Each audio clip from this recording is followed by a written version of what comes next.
இயேசு கிறிஸ்துவின் இணையற்ற நாமத்தில் என் உள்ளங்கைகளில் உன்னை வரைந்திருக்கிறேன் என்கிற ஆண்டவர் கொடுத்த வாக்குத்தத்தத்தோடு கூட சேர்ந்து கிறிஸ்துவில் விசுவாச ஊழியங்களின் சார்பில் உங்கள் அனைவருக்கும் என்னுடைய அன்பான வாழ்த்துதல்களை தெரிவித்துக் கொள்கிறேன். இன்றைய நாளுக்கான கோல்டன் ஆப்பிள் எரேமியா தீர்க்கதரிசியின் புஸ்தகம் 2ஆம் அதிகாரம் 21ஆம் வசனம். நான் உன்னை முற்றிலும் நற்கனி தரும் உயர்குல திராட்சை செடியாக நாட்டினேன். இன்றைய செய்தியின் தலைப்பு, நல்ல கனிதரும் திராட்சை செடிகளாக இருக்க வேண்டியவர்கள் நாம். ஆதியிலே ஆண்டவர் ஆதாமை உருவாக்கின போது சாதாரண ஒரு மனிதனாக உருவாக்கவில்லை. தம்முடைய சாயலாகவே, அதாவது தேவ சாயலாகவே ஆதாமை உருவாக்கினார். ஆண்டவருடைய நோக்கமெல்லாம் தன்னை போலவேதான் தான் படைத்த மனிதனும் இருப்பான் என்பதுதான். நல்ல உயர்ந்த ரக செடிகளில் இருந்து உன்னதமான ருசிமிக்க பழங்கள் கிடைக்கும். அதுபோலதான் மனிதனையும் படைத்த போது உயர்ந்த குணங்கள் வெளிப்படும் என்று ஆண்டவர் எதிர்பார்த்தார். ஆனால் ஆண்டவர் படைத்த ஆதாமும் சரி, ஏவாளும் சரி, பிசாசின் பேச்சை கேட்டு ஆண்டவருக்கு கீழ்ப்படியாமல் போய் அவருக்கு கசப்பான அனுபவங்களை கொடுத்தார்கள். ஆண்டவருடைய மனம் மிகவும் வேதனைப்பட்ட போது, நான் உன்னை முற்றிலும் நற்கனி தரும் உயர்குல திராட்சை செடியாக நாட்டினேன். ஆனால் நீ எனக்கு காட்டு திராட்சை செடியின் ஆகாத கொடிகளாய் மாறி போனது என்ன என்று கேட்டால் அது ஒரு நியாயமான ஒரு கேள்விதானே. இப்பொழுது எங்கு பார்த்தாலும் மாம்பழங்கள் விற்கப்படுகின்றன. வெளி தோற்றத்திற்கு மிக அழகாக காட்சியளிக்கின்ற சில மாம்பழங்கள் சாப்பிடும் போது புளிக்கின்றன. அப்பொழுது நாம் முகம் போகிற போக்கை பார்த்தால் நமக்கே நம்மை பிடிக்காது.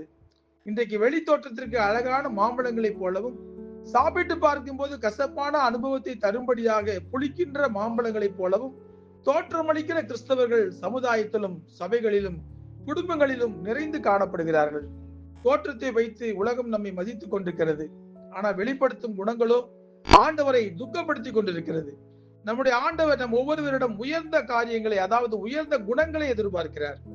ஆனால் ஆண்டவருக்கு ருசியுள்ள கனிகளாக வாழ்ந்து காட்ட வேண்டிய நாமோ கசப்பான கனிகளைப் போல ஆண்டவருக்கு முன்பு கசப்பான வாழ்க்கையை வாழ்ந்து காட்டிக் கொண்டிருக்கிறோம். இதிலிருந்து நாம் மாற வேண்டும் என்று ஆண்டவர் எதிர்பார்க்கிறார். அதற்காகவே ஒவ்வொரு நாளும் நம்முடைய மோசமான குணங்களை எல்லாம் பொறுத்து கொண்டு நம்முடைய வாழ்நாட்களை கிருபையாக கூட்டி கொடுத்து கொண்டே இருக்கிறார்.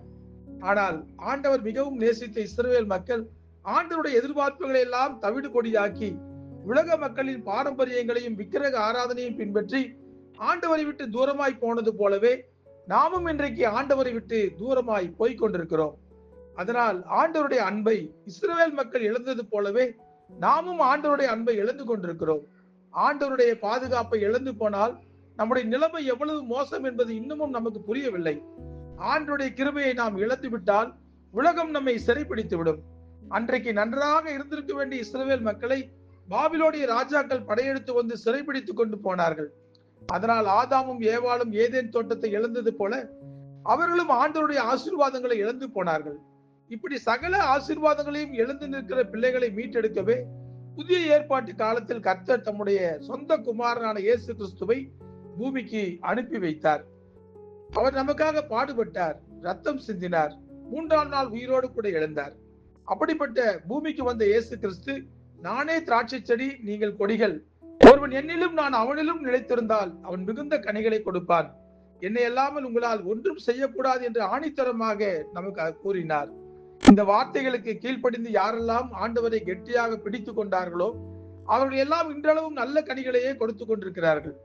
ஆகவே இயேசு கிறிஸ்துவில் நிலைத்திராவிட்டால் அதை போன்ற பரிதாபம் வேறு ஒன்றுமே இல்லை. இதை நாம் உணர்ந்து கொள்ள வேண்டும். இயேசு கிறிஸ்து நம்மோடு கூட இல்லாவிட்டால் நம்மிடம் எவ்வளவு கோடி பணம் இருந்தாலும் ஒரு பிரயோஜனமும் இல்லை.